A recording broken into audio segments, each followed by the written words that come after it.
The terror suspect, Daniel Khalife, the 21-year-old former soldier who escaped on Wednesday morning from Wandsworth Jail, has now been on the run and evading detection by more than 100 counter-terrorism Met police officers for 63 hours and counting. The police have confirmed a sighting in Wandsworth on Wednesday morning and have now offered £20,000 for information leading to Khalife's arrest.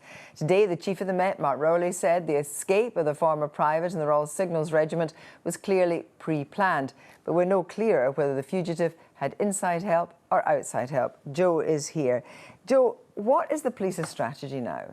Well, I've been speaking, Kirsty, to sources within the Met today, and I think the fact that this evening they've released more information, more images and unveiled this £20,000 reward suggests their priority now is publicity. Why? Well, because even though they have more than 150 officers and staff in the Counter-Terror Command working on this, plus, I'm told, members of the security service, their biggest potential force of detectives is, of course, the public. It was a member of the public who spotted Daniel Khalife on Wednesday close to Wandsworth roundabout, this confirmed sighting. There may be many more with ring doorbells, also with dash cams who may be able to help the police. The challenge, though, is, of course, time. We have more information now about what happened on Wednesday morning, but it's now Friday evening. Yes.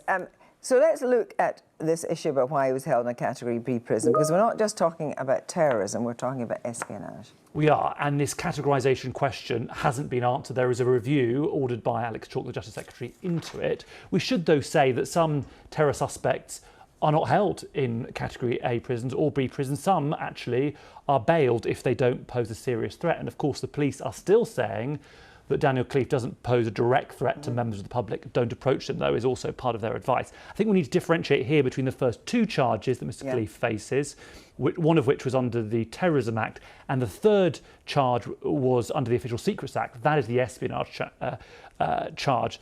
Two in January, one added in July. That is the point in July where Jonathan Hall, who's the UK's independent review of terror legislation, says there should have been a change where Mr. Khalife shouldn't have been held in Category B, certainly not in the kitchen, although we should point out, Kirsty, he has pled not guilty to all three of those charges. Joe, thanks very much indeed. Well, we did ask the government to come on to discuss their counter-terrorism strategy, but they declined.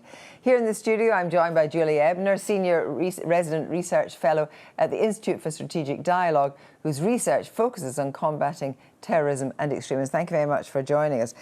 Given what we now know about Daniel Khalife, is the fact he's being held in a Category B consistent with the government's counter-terrorism strategy or not? I mean, the counter-terrorism strategy was just updated this year in 2023, and it spoke a lot about, it highlighted that threat that's at the nexus of hostile state actors and and terrorism, which is really what this case also highlights. And I think that shows that he should have clearly been held in a Category A prison. I think that is something that can really be argued through. Also, considering that he's a former soldier, he might have had expertise in terms of escape routes, in terms of just knowing a little bit how the system works. So I think that really points to severe issues in the chain of decision-making that was really faulty. From what you know, given someone, and given the charges, which, as you know, he denies, but given someone of that status, how detailed would those discussions and all the paperwork and so forth have been before a decision was made about where he should be placed?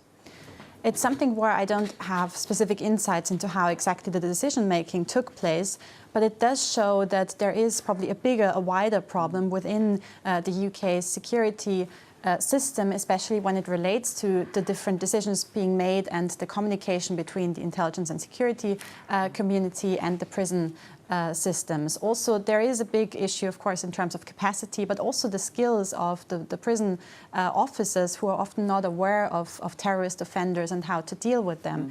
There is the DDP program, which is really targeting that issue of terrorism, the issue of terrorist offenders in prisons, and which is something that where there's not enough training for prison officers to really know what the details are. But at the decision level, should there have been red flags?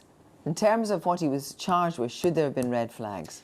I'm sure there should have been red flags early on, and there was clearly an issue relating to that process. Yeah, I think there should definitely be a review and an investigation into both the decision making at the beginning, but also what's gone wrong now and how he could escape. So, is the government's counter-terrorism strategy fit for purpose at the moment, do you think? There is right now a big time lag in terms of facing these newly evolving and very quickly changing threats. We are seeing a completely different threat landscape than just 5 years ago, whereas the counterterrorism strategy hasn't really been significantly changed or updated. And now recently there was this newly published version of it, but until we see these changes being implemented, that will take some time, I think. So there's a new strategy, but no implementation. Well, that is always, of course, the case, and we're seeing these threats, especially that nexus between hostile state actors and terrorism. That is something that is constantly evolving, and where we do probably have to face a situation in the coming years where we're not necessarily prepared for this new threat. But aren't we making a very big assumption that the old-style threats, ISIS and so forth, have gone? Is that an assumption we should be making?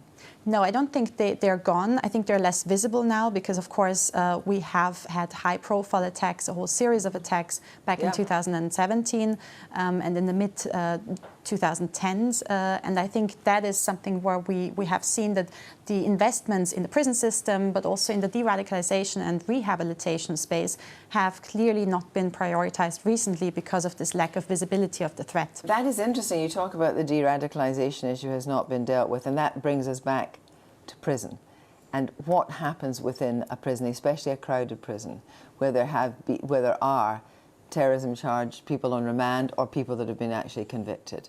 What worries you about the de-radicalization issue? The prisons are really in a dire state in this country, and they have been for some time. And there are so many studies that show that prisons are hotbeds for radicalization, where we see a really high reoffense rate in the UK, and where we need bigger investments, not just in the capacity, in the upscaling and upskilling of prison staff, but also investments in rehabilitation programs. There are some good examples of evidence-based approaches. For example, the twinning program is being spearheaded by Oxford researchers.